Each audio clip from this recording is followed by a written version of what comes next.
Hello. We thought we'd do a quick video explaining how our power setup works in the van, and we'll hopefully bring up a picture of what I put together the other day that explains it, and then we'll point out on the van where it all is so that it makes sense when you actually see it. So the EcoFlow alternator charger is a key part of it, because that enables us to charge our EcoFlow Delta 3 power station. That's the hub of the van, really, isn't it, in terms of our power? Which is the hub of the van. So that enables us to be non-power reliant from a connection perspective when we go to campsites. So the EcoFlow, the Delta 3, we can put 4 plug sockets on the front. It's got 4 USBs on the front, and obviously you could run extensions off it. It's got a 12 volt on the back as well. Yeah, so on the back it's got a 12 volt, which you can use. We tried to use it for, before we got the alternator charger, as a way of charging it up when we were driving, because we thought, oh, we'll be able to charge up in between if we were doing a day here and a day there. Yeah. But literally, you can drive the thing for 3 or 4 hours, and it'll go up 7%. I mean, it gives you something, but not enough to live off it, does it? The wattage that it's trickling it in at is just it's just not really. It's not that it's not up to it. It's clever and it works. It's not built for that, though, no, is it? But that's not what it's built for. But it's also an intelligent socket, so that it can take power in and out. Yeah. So you could. I've used it to inflate the mattress, different things. So it could power in and power out, and then the other So the 3 connections on the back of it. One is for the alternator charger. One is for the solar panel connection, and one is a 240 volt. So to plug it in. Yeah. So what I did is I got a campsite cable and RCD trip switch,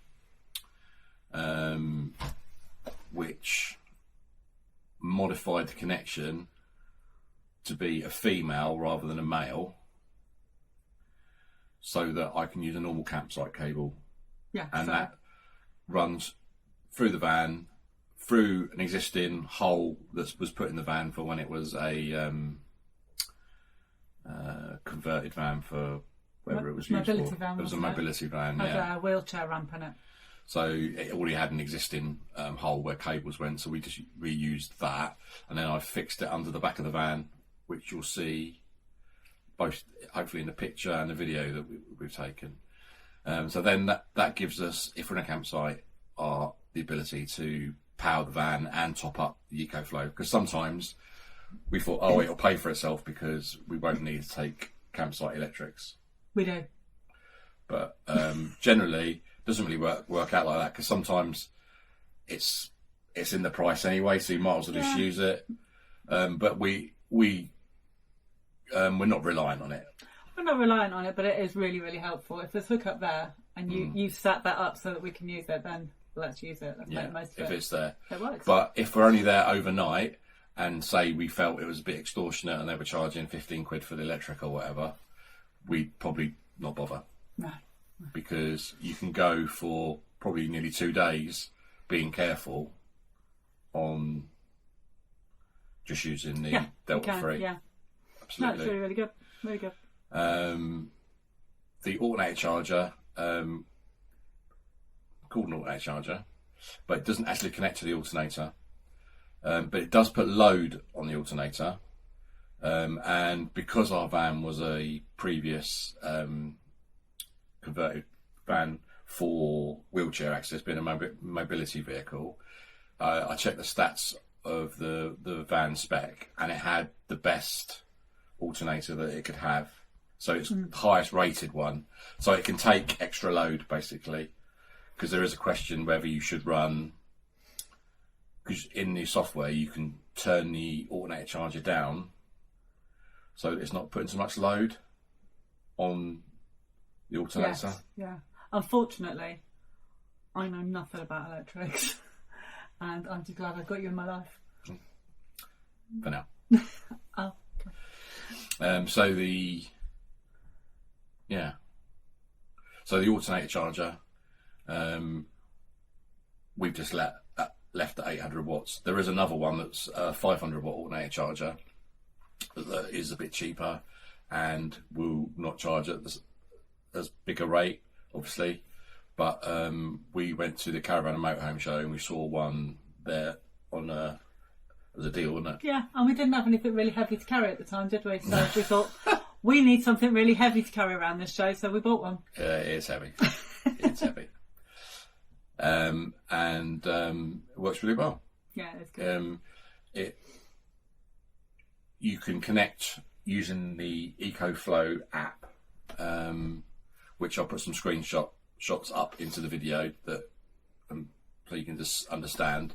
But you go into the front page of the EcoFlow app, and then you'll see the devices that you've got. So there'll be a picture of the Delta 3 and a picture of the alternator charger, and then you can go in and see what loads on the Delta 3, and it shows you how much wattage is going in and out and how much it's being charged, and you can go into the EcoFlow alternator charger and go in and look at that as well. You can, yeah.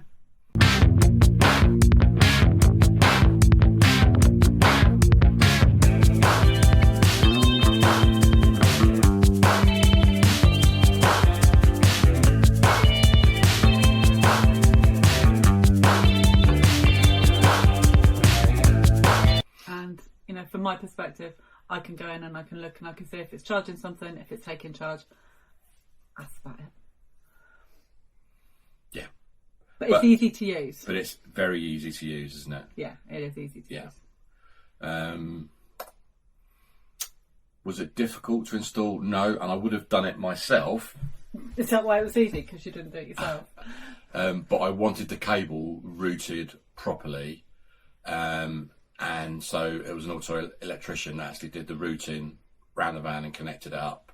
Well, to the battery part anyway. I connected it up to the actual alternator charger itself.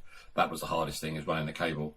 And I suppose it depends where your battery is as to how difficult that's going to be. Yeah, because our battery's on the opposite side of the engine, isn't it, to where we've got the charger. Some vans, I know it might be a Transit, different vans have them in different positions. Some vans have their batteries under the seats. Okay. So that would be easy, wouldn't it? Yeah.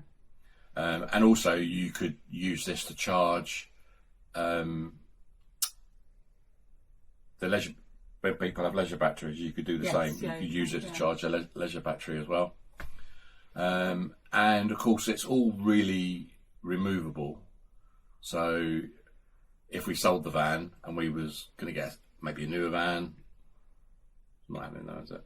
No, not going to be a newer van. I've been looking at converted buses. You could probably, other than maybe the cable, I could probably take it all out in an hour. Yeah. Fairly straightforward. It is the thickest cable in the world, isn't it? It is in the world, but it's got a lot of wigglies going through it, hasn't it? Wigglies. Yeah. A lot of wigglies. The solar does work well, but if the sun's shining. Yeah, it is only 220 watt panels. The Delta 3 can take 500 watt panels, and I have considered fitting a roof rack type system with a sort of semi-permanent thing that could then do the same thing. But the alternator charger sort of wipes out that option, doesn't it? It does, and the roof rack option does restrict then where we can go. Yeah, because of height. That's then going to add that much, whatever that is. It's too much. Yeah, and we too much on the 2 metre van. At the minute, we want the fact that we can be 2 metre stealthy and go in any car park, any car parking space, is quite attractive, and what, like if we was going to do the Scotland thing where we was going to do day here, day here, day here, day here, you want that flexibility, don't you? Yeah. I think that sort of covers the power. I think it probably does. Hopefully it's been useful. If you've got any questions, like, subscribe, and put the questions in the comments, and I'll answer it, because it's quite interesting. It's very easy, and obviously with this we haven't got leisure batteries and inverters and all that other complicated stuff that on a transporter is really possible, but not something I wanted to get into, because at the minute we like how the van's laid out, and all that stuff uses up quite a lot of space, and for us this sort of works really well, doesn't it? Yeah, how we use our space currently works for us, doesn't it? Yeah. Cool. Thanks guys, see you later. Bye. What are you doing, Chris? Right, so this is an explanation of our electricals. So our alternator charger doesn't actually connect to the alternator, it connects to the battery. Okay. Where would the alternator be if it was to connect to the alternator? On the engine down there. Okay, cool. So the cable's routed from the battery down underneath the van. Okay. And then comes out from there, Cool. up here, to the actual device itself. That's the actual charging device, isn't it? Yeah, so that's an EcoFlow 800 watt alternator charger. And tell us what that does to the EcoFlow. So that connects to the EcoFlow, which is there, the actual unit, about the size of a computer. Looks like a computer. Looks like a computer. And what this can do via an app, which we can show you, is it regulates the electricity by, we can charge up our EcoFlow Delta 3 when we're running the engine, and it does it very, very quickly. It does. Very good. Within a 20-minute drive, and it'll be totally charged up if it was on zero. It can also, if you flattened your car or the van battery, it can reverse charge your normal battery from the EcoFlow and actually start the van if you had a flat battery. Get the van back up and running. Yeah. Excellent. The other thing it can do is you can put it in trickle charge mode, and you can use it to trickle charge your van battery. Okay. As a maintenance thing. Yeah. I don't think that's something that we'd ever do. No. And also, while we're at the back, that is our 240 to 12 volt inverter. That changes the voltage for our diesel heater. Which you can't really see, but it's in there. But I can show you under the front seat. So if you go and look under the front seat, you'll see it sticking out. You can see it sticking out, yes. And the rest of the gubbins for that is under the van. I'm not going under that shade. No. And then also from a power perspective, this is a campsite power socket, basically, with RCD trip, and I redid the connections on this. So this comes through here down the back of the van. There you can see a campsite. That blue one there. Connection, yeah. I just had to change the type of connection that was, because it was male, female. It was the wrong one.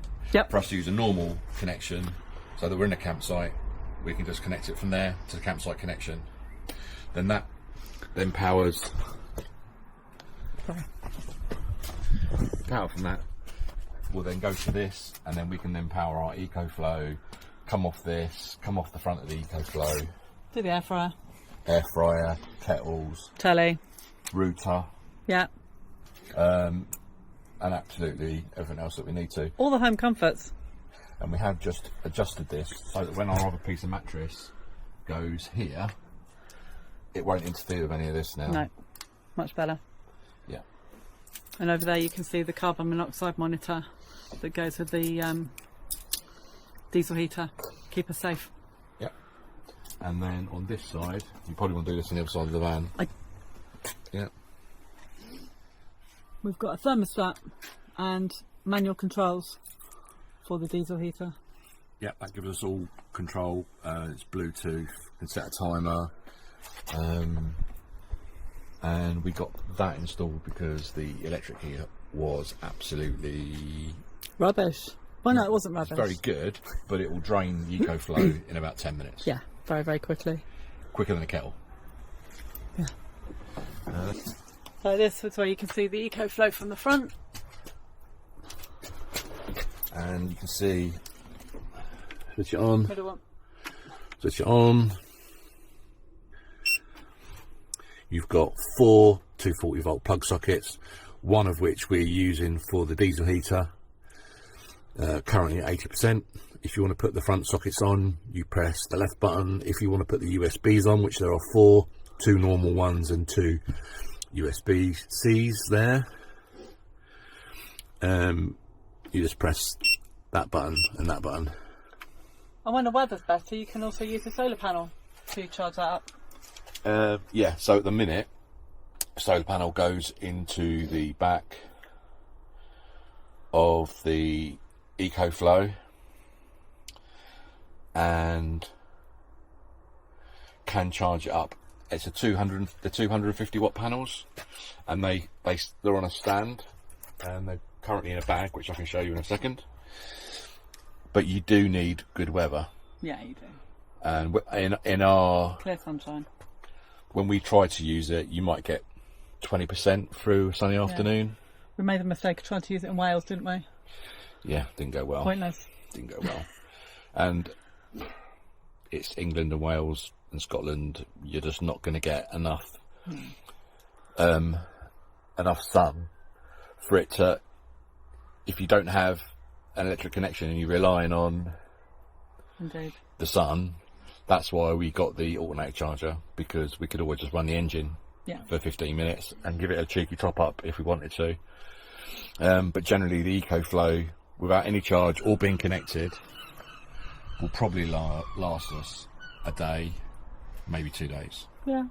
Would you agree? I'd say so. Definitely a day. Definitely a day, yeah. Depending on what you're doing. Yeah.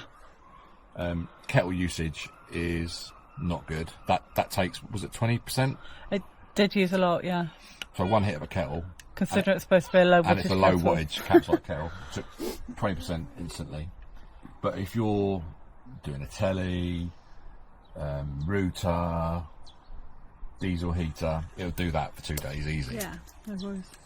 And there's nothing that's not been able to power up, has there? No, nothing so far. Keep testing it, but there's nothing so far. Right, I'll just show you the. So these are the EcoFlow solar panels that power up the EcoFlow when the sun's shining. And literally, they're In there. We're not going to get them out, it's raining. the quad No fold, quad fold solar panels that have little metal stands at the back there, and it just sits at the back of the van. And we have bought a longer lead that we haven't used yet, and also haven't come up with a solution for maybe semi-permanently having a cable, so that I haven't got to run it, because up to now I've been running it out the passenger window, leaving a bit of a gap. Yeah. But we can look at that when the weather's better, because we haven't had the opportunity yet, have we? I'm contemplating using the other lead, the original lead, to go out to the same point Okay. there. But I'd probably put a condom or some sort of bag over the end of the connection so that it's protected driving around, because obviously we wouldn't want it just hanging there exposed. No. Or maybe it could go in Maybe a box. that needs a bit more thought. Yeah, I need to think about how that's going to work. Yeah. But as it stands at the minute, we can be fully sufficient with no electric for at least 2 days, and then on a sunny day we could get probably 3 or 4 days before that happened by using the solar panels. Yeah. And we could run the engine for 15 minutes. So it pretty well covers everything that we would need to do. Yeah. Without the complex systems that people do with leisure batteries, and because it's all spaced in here, isn't it? Yeah, we haven't got a lot of space, and so what we have done is makes it easier to manage, doesn't it, with the space that we've got, and keeps us going. Yeah. Okay.